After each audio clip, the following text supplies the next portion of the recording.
Yo, what's going on? Welcome to another edition of Gen Sports Corner back at you for 10/23/2022.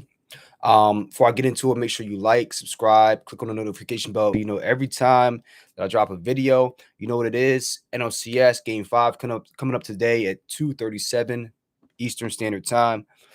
Phillies winning a big slugfest last night in Game 4. Man, the bats was alive. Charlie Manuel was out there. Ryan Howard threw out the first pitch. It was crazy. I was sitting at work, just kind of like looking at the game on my phone, and I tune in, and it's 4-0 right off rip.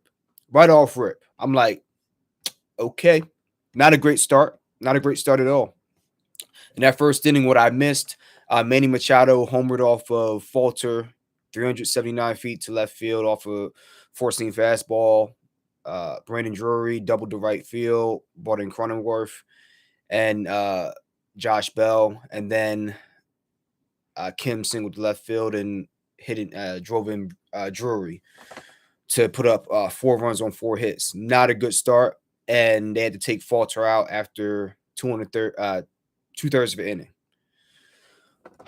Fortunately, we were able to stop the bleeding, and in the bottom of the first, Schwarber got on, and then Hoskins, who has been a polarizing figure this year, and let's be frank, over the course of his career in Philly, he came out and responded immediately. 2-run home run. As soon as the ball left his bat, I knew it was a home run. It was just one of them hits. It looked like the type of swing he had in his first year here, where he put up, 17 or 19 home runs over the span of like 30-something. He was the fastest to like 18 home runs or 19 home runs in Phillies history or MLB history. His swing looked like it did there. Nice and not like flat, but nice and smooth, no hitches in his follow through, and he just took that thing right out the park, man. That was a bomb.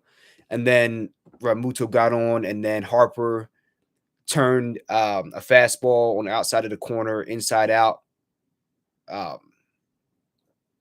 double to right center. Excuse me, he didn't turn inside out. He pulled that to deep right center, brought in JT, and we cut the lead to 4-3, and it's essentially a 1-0 game. So they immediately came out, got punched in the mouth, took that on the chin. It was a tough steak, but they ate it, like Adrian Broner would say. And then they came out and responded with 3 runs. And they got Clevenger out the game. Clevenger, really good starter, but I think it had been a minute since he had really got a chance to throw the baseball, and it showed. He looked rusty, and he got knocked around in the first round. He didn't make it out. I think that was the first time they mentioned since 1934 or something like that, when both starting pitchers did not make it out of the first inning, which is wild. And then you fast forward to the bottom of the fourth. Sean Manaea is on the mound. A very good lefty from the Oakland A's. I think they traded for him this year, and he's come in and a little ups and downs, but he was still pitching well against lefties. But somehow, Castellanos, who has been actually playing pretty good this series, he got on base, and Bryson Stott, lefty, came up, took that one of his pitches to left field, and brought Castellanos home to tie up the game. He got thrown out at second, but still tied the game up. Great clutch hit. Then in the top of the fifth, Brad Hand comes in, and he has been having an issue locating his fastball. And I don't know what announcer was talking about it. It might have been A-Rod.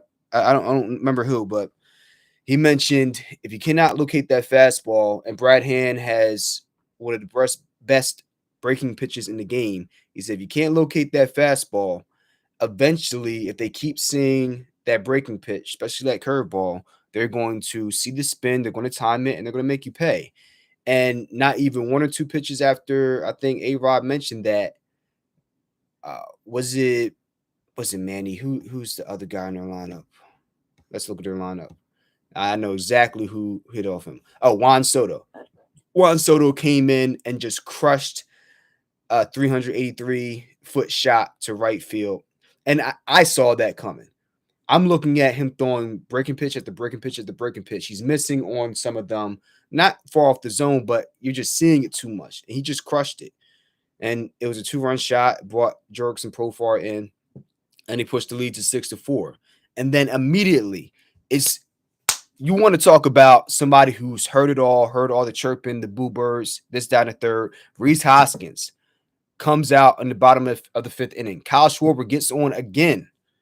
And then Hoskins, once again, gets the pitch he can get a hold of and crushes it to left center even further this time, 417 feet. Ties the game up at 6-6. And then Realmuto again gets on base. Realmuto has been on fire this series. Bryce Harper, well, on fire the last, let's say, 2 to 3 games. He's really starting to turn it up. And then Bryce Harper doubled the center. Now, this was the pitch where he got the fastball, or might have been the breaking pitch on the outside of the plate, and he turned it inside out. He didn't try to pull it. He turned it inside out, boom, blooped it right to center field, and brought in Realmuto, got to second base, and that was the highlight, the meme that you're going to see, where he gets on second base and claps his hands and says, "This is my effing house." And that quote is going to go down in Philadelphia lore. And if they go on to the World Series, at least that quote right there is going to be seared in the minds of Philadelphia fans. He's one of us. We knew he was one of us, but now we know he's really one of us. Coming up clutch in the playoffs, making a hit like that, and then having that type of statement, quite literally and figuratively. That's that guy right there, man. Put us up 7-6. And then Castellanos, again, he's kind of fixed his mechanics a little bit on his swing. He's being a little less aggressive. He's not chasing too many pitches, being fundamentally sound and patient. And he singled to center. Brought Harper in. Put us up 8-6. So think about that. We were down 4-0. Put up 3 runs in the first inning. Put up another one to tie it 4-4. And then Juan Soto comes in, hits a 2-run bomb, 6-4. What did we do the very next half of the inning?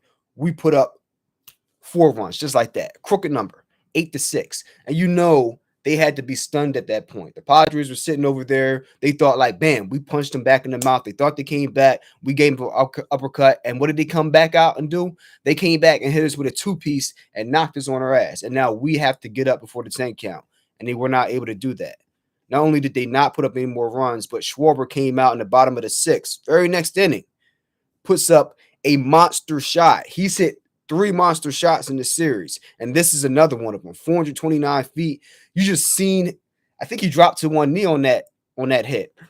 And as soon as the bat hit the ball, it was just gone, man. 9-6. And then the very next inning, JT Realmuto, who I said is starting to catch fire, gets a hold of a fastball off of Wilson and takes it 378 feet to left field, 10-6. And that was the final score. You talk about responding in a very pivotal game, especially for the Padres. We not only came out and responded, we did it in violent fashion, knocking the ball all over the park. The bullpen did a great job. Outside of the homer that Brad Hand gave up, they did a phenomenal job out the bullpen. Syndergaard came out, gave you some good pitching out the bullpen.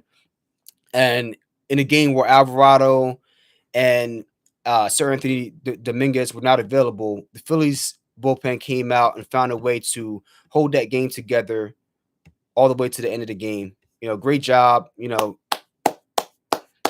Brogdon, Bilotti, Syndergaard, David Robertson, Zach Eflin, just phenomenal job. Robertson came out and got 3 Ks. He was able to shut that game down. So great job to him. And we move on to Game 5 in Philly. We don't want to go back out to the West Coast. This is a big pivotal Game 5. I think in teams that have gone up 3-1 win 85% of the time, something like that, in the history of baseball. I don't know if that's in the playoffs or the NLCS specifically, but those are really good odds. So they need to come out today and be able to get this win, because this is a big matchup here, right?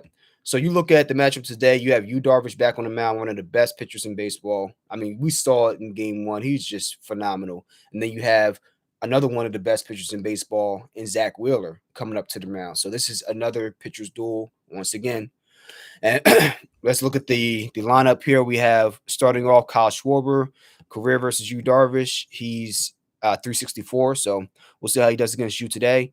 Reese Hoskins in the two spot, batting 316 over his career. JT Realmuto, and these are all career numbers, batting 200, no home runs. Bryce Harper batting 222 with 2 home runs, 4 strikeouts. Castellanos batting 200, no home runs, 4 strikeouts. Bohm batting 091 with 5 strikeouts. Has not been batting well this series in general, but his defense, which he has been highly criticized for, ironically, has been some of the best defense that we've seen in the playoffs, especially last night. He had a hot shot that he snared at third, and he turned around and threw it off balance to second base to Bryson Stott. And even though we didn't get the double play, it was a big critical out at that point in the game. So the defense, has been superseding the offense as we talk about those things. Bryson Stott batting 143, 1 for 7, 143 with an RBI. Segura 2 for 15, 133 with 4 strikeouts. And then Brandon Marsh 1 for 5, batting 200 with 2 strikeouts. So really, you're looking at Schwarber, Hoskins, Realmuto, and Castellanos, who have the most experience against him. And then Bryce Harper has 9 at bats. So you're looking at that first five, which has been starting to heat up. And even going back to the beginning of the season in training camp, I was spring training, that was the idea when you had Schwarber, Hoskins, Realmuto, Harper, and Castellanos. The idea was that would be a murderer's row, and it's starting to finally turn into that. We finally got all these guys somewhat healthier, as healthy as they're going to be at the same time, and you're starting to see that pay dividends in the playoffs, and especially this series when it's most critical, actually, especially against this team, because I think this Padres team, the Padres and the Phillies have 89 wins and 87 wins respectively. However, they have beaten some of the best teams in baseball. The Padres knocked off the Mets, a 101 win team, and then they knocked off the Dodgers, another 100+ win team. And then the Phillies were able to knock off the Cardinals, solid team, but they were Jekyll and Hyde. But they were able to knock off the Braves, a team, 101 win team, who caught up with and overtook the Mets for the division. So they were hot coming into the playoffs, and the Phillies absolutely demolished them. They beat them down. And now they're coming up against a Padres team, which is coming into this series hot. Both of these teams are hot, and the Phillies are finding ways to beat them, whether that be in a close matchup like we had in the first one with Yu Darvish versus Wheeler, where we had the 2-1, 2-0 victory with the home runs from Schwarber and it might have been Reese. I can't remember. Oh, Schwarber and Harper. Excuse me. Or whether it's just putting up runs in bunches, having a slugfest back and forth, as close to Rocky Four between Rocky and Drago as you're going to see. Now, obviously, I mean, I'm not saying the Padres are Drago, but I'm just saying that as a like a game like last night's was a violent matchup where we were able to come out on top and do it in dominating fashion. Okay, they got their stuff off in game 3 where they were able to really, their bats came alive and they put it to us. And then in game 4, they stayed hot. They came out, bam, 4-0, uppercut. What you're going to do? Okay, we're going to throw an uppercut and match you 4-3. And then going back and forth. And then we're able to not only overtake them, but then beat them into submission later into the game. I mean, you talk about innings 5, 6, 7, home run, home run, home run, like complete and utter dominance.